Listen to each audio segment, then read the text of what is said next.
guys, today I'm here to review The House of Hades by Rick Riordan, the 5th book in the Heroes of Olympus series. I do not have a physical copy with me because I bought it on my e-reader the day it came out, but I will buy a physical copy soon. So if you haven't read this book, this review is gonna be full of spoilers, but before you go, I just want to tell you that you should really read this series because it is amazing. I think The House of Hades is the best Percy Jackson book so far. I'm just gonna tell you guys my pros and cons of the book because you guys have already read the book, so why am I going to go over the whole book with you? I just think that I should tell you guys what I liked and what I didn't like. So now let's get on with the things that I didn't like. Now, there's only one thing that I didn't like in this book, and it's actually for the whole series, and I'm gonna tell you guys right now, but after that I have a whole list of pros. So the one thing that I don't like about the series as a whole is that I think that people are actually too lucky. Our protagonists never die, nobody like important dies like ever, and it just gets me like really upset because even though it is a middle grade series,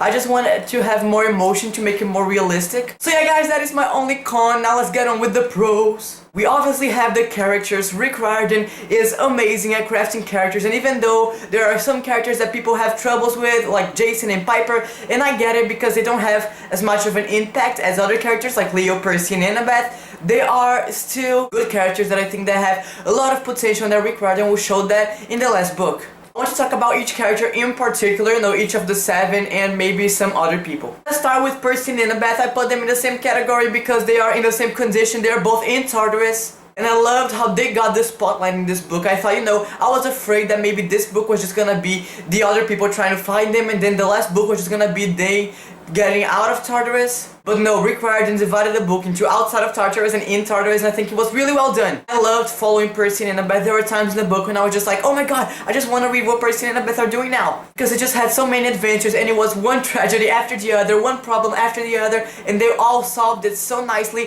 Annabeth, she is a genius. She didn't have weapons, so she just talked her way out of everything. And the monsters and titans and the gods, they were all so proud. After everything that happened, they just wanted to be together, and I think that was awesome. Let's talk about Hazel, because I think Hazel was one of the most badass characters in this book. She just fought everyone who was on her way. People always like say bad things about Pluto / Hades, but he helped. He's a parent that most helps his children. I mean, he helps Nicole and Hazel and Bianca and all that stuff a lot. And I really appreciate that because, when she was like dying, and help would just come and would save them. And I think that without Hades helping, they would have just like died in the first 5 pages of this book. I really liked her character. I really liked her relationship with Frank. I think it got better, and Frank, I loved him in this book. He just became so much stronger as a person. He got more confident. I think that's amazing because he was so antisocial, so afraid of himself. He didn't know what to expect, but then, he got strong. He put his mind into it, and he saved his friends like a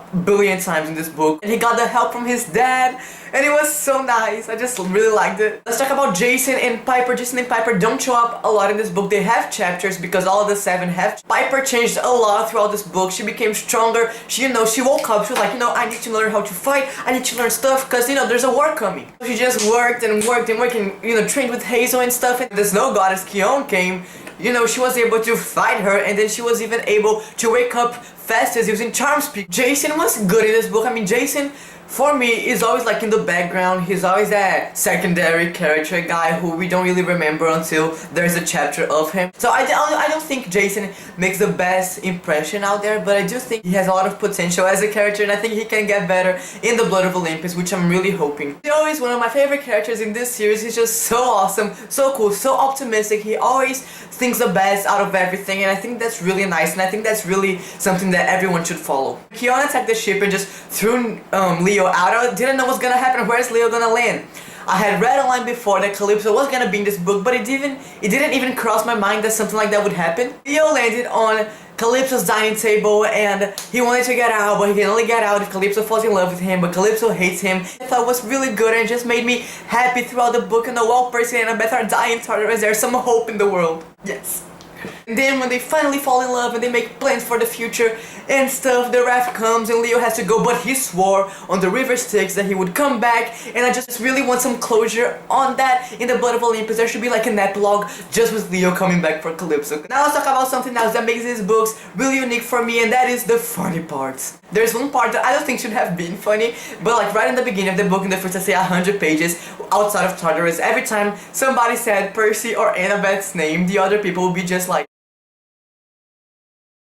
I'm just like, oh my god, you can say Percy's and Annabeth's name, they're not Voldemort or anything, you can still say their name. Another thing is when Rachel Elizabeth there, she shows up in this book, she goes to the Roman camp after the letter she got from Annabeth, and she like, and Raina is like, do you have any weapons on you? And she's like, well, I hit Kronos in the eye with this. And she shows Raina the comb that she threw in Kronos' eye in the bed of the labyrinth, and I just thought that was so cool, and it brought this nostalgia feeling in me. Talking about the nostalgia feeling, I think this book had a lot of references to the PJO series and to the previous books, and I thought that was just really well done, because he would just throw out these little references that just made me happy.